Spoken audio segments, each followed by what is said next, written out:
Banorët e fshatit Kafaraj në qendrën administrative Frakull të Bashkisë Fier kanë përjetuar 11 vite pas një investim. Gjatë kësaj dekade, fshati përballet me probleme serioze. Rrugët janë të mbushura me gropa dhe ujë, ndërsa mungesa e investimeve në rrugë, kanalizime dhe ndriçim është evidente në të gjithë zonën. Banorët ankohen për gjendjen e rrugëve, si në rrugët kryesore ashtu dhe në ato të brendshme të lagjeve të ndryshme, të cilat prej vitesh nuk kanë përfituar asnjë investim. Ata shprehen jashtë kamerës, duke theksuar se deri tani kanë marrë vetëm premtime nga drejtuesit e bashkisë, të cilët shpesh premtojnë por situata mbetet e pandryshuar, rrugë pa ndriçim, pa kanalizime dhe me gropa që krijojnë vështirësi për kalimin e mjeteve të transportit.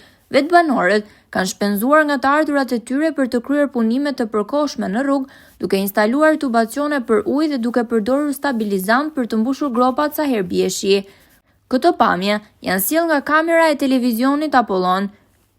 Pasqyrohet realiteti i një fshati ku tokat bujqësore janë të mbuluara nga serat e prodhimit të luleshtrydhes, por mungesa e investimeve ka shkaktuar që fermerët dhe banorët të humbin besimin në institucionet drejtuese, duke lënë investimin vetëm në letër. Rruga ndodhet në një situatë emergjente, duke pritur prej vitesh investime që të përmirësojnë ambientet e përbashkëta, ashtu siç kanë kërkuar banorët prej kohesh nga Bashkia Fier.